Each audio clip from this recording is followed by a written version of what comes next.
For a book that's said to give all the answers, the Bible surely does raise a lot of questions. There are many mysteries related to the Bible. These mysteries have been puzzling people all over the world for centuries.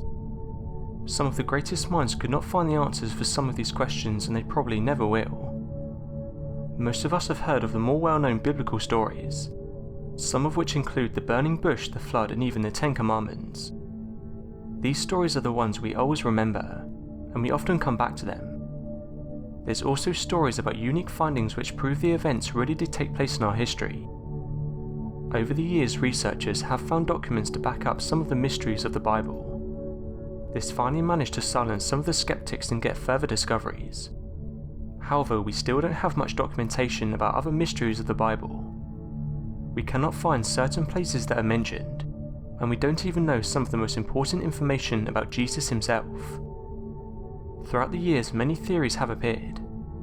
Many have been useful, but most of them remain unconfirmed or denied. It doesn't matter whether you're a believer or not. These mysteries are not only for the believers, they're a puzzle for all of us.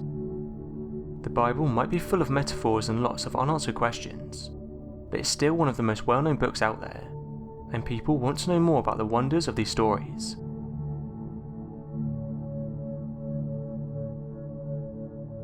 What's the actual birthday of Jesus Christ? December the 25th is the date millions of people celebrate. It's considered to be the birthday of Jesus Christ.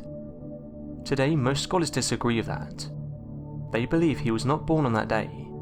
They believe that he wasn't even born in the year 1 AD. This is actually a huge change from what we've been previously taught. Many researchers claim the Roman Catholic Church actually settled on December the 25th. The date ties to the winter solstice. By choosing December the 25th, the Church was able to co-opt the pagan festival, together with other winter celebrations of pagan religions. This was convenient at the time, so the theory still stands.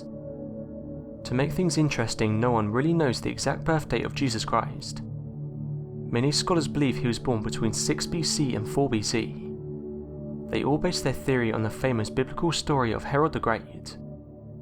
Apparently, not very long before Herod's demise, the ruler of Judea ordered the death of all male infants who were aged less than 2 years. These are all the children who lived in the vicinity of Bethlehem, and Jesus also would have been a target. We're probably going to never know which theory is the right one, but it's important to mention there are too many theories out there. Back in 2008, astronomer Dave Renick claims that Jesus was born in the summer. He describes the Star of Bethlehem as Venus and Jupiter coming together to form a bright light in the sky. Using some computer models, he managed to determine this extremely rare event actually occurred on the 17th of June. This would have been back in 2 BC. Other theories have suggested that Jesus was born in the spring. They base their theory on the biblical narrative, shepherds watching over their flocks in the fields on the night Jesus was born. It's believed the shepherds would have done this only in the spring, not winter. So when was Jesus really born? It's likely a question we're never going to get an answer for. We can only try and guess and let the theories flow. The exact location of Noahs Ark remains a complete mystery. Noahs Ark is surely something we've all heard of. It's one of those lost artifacts that have yet to be found. Our entire world is fascinated by the story of Noah's Ark. Some people have even tried to build and replicate the entire thing. The search for Noah's Ark is never ending. Most of the search has been done on Mount Ararat in northeastern Turkey. To understand why Noah's Ark was never found, you need to be aware of the fact the Bible says the Ark landed on mountains of Ararat. This happened on the 150th day of the flood. This place was a region, it's not just a single mountain. The biblical reference of mountains of Ararat suggests these mountains were formed well before the flood actually ended. The flood itself was a massive event that pretty much reshaped the entire planet's geology. The surface of our planet continued to change since then.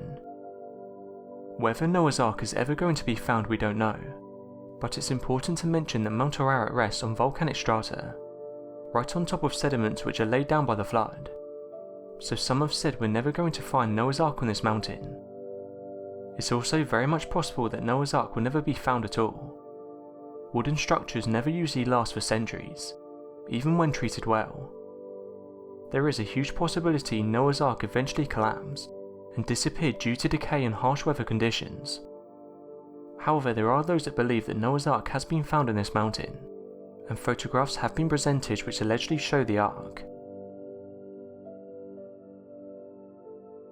Jesus' childhood and the missing years no one can explain. Jesus is well known. We know about his family's escape to Egypt. We also know about his return to Nazareth. We know Jesus was very obedient to his parents, and that he visited the temple in Jerusalem at age 12. But there's also many details we don't know about. The authentic details of Jesus and his childhood are sparse. We can expect that he grew up in an atmosphere that is filled with teachings and many words of the Old Testament. It's believed Jesus attended a Jewish school at age 6. That was common in remote areas at the time. It's a mystery what Jesus had been doing during adolescence and young adulthood. The gap of information about this is strange. There were many books written on this subject and each one of them advances their own theories. Some believe Jesus visited England. Some believe he spent his time in the desert.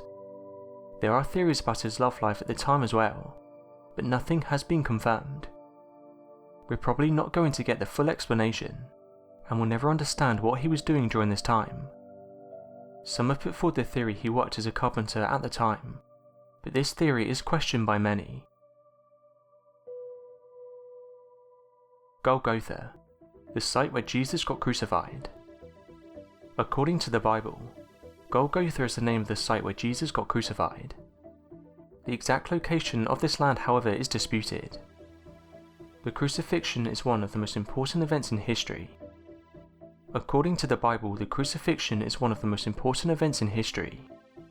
In the Bible, it's stated the crucifixion actually took place at Golgotha, right on the hills outside of Jerusalem. This detail is one of the very few details all four Gospels agree with. Golgotha was also known as Calvary. We don't know anything else but that. Modern researchers believe Gordon's Calvary was actually the possible location for the event that occurred.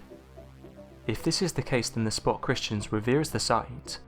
The Church of the Holy Sepulchre is one of the only possible locations. To make things worse, both of these sites were chosen, all because of their proximity to the ancient tombs. Another thing to note is that there is also a possibility Romans only allowed crucifixion victims to be buried in shallow graves. If this is true, the crucifixion could have happened in a number of locations. We don't know where the crucifixion of Jesus Christ really happened, but scholars hope that sometime in the future we may solve the puzzle. The lost wealth of Ophir and Solomon's massive wealth. The legendary King Solomon is one of the most recognizable characters found on the pages of the Bible. He was the third king of Israel. He was incredibly wealthy. It's believed his wealth came from the lost mine of Ophir. Today, Solomon's wealth would have been around 60 trillion. Most of it was pure gold. It's believed that he had over 500 tons of gold with him. His shields, plates and cups are all made of gold. King Solomon's temple was built in the middle of the 10th century BCE. It was filled with gold decorations, and he even had a gold throne made for him. The Bible never went into detail about King Solomon's mine of Ophir. The exact location has never been found. It's believed the mine contained not only gold, but also ivory, silver, precious stones and luxury peacocks. The Bible itself mentions the Arabian Peninsula, but currently that sounds very unlikely. Many modern scholars believe the wealth can be found in East Africa, near Somalia or even India. They believe the peacocks support the India theory. There are several theories talking about the location of King Solomon's mines, but no one had any success in finding anything related to the story. It's very unlikely we're ever going to find it, and if we do, that'll probably be the discovery of the century.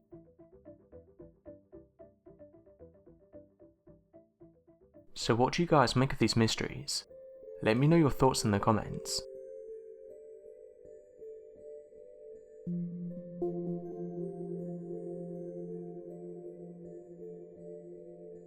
Thanks for watching and don't forget to subscribe for more videos.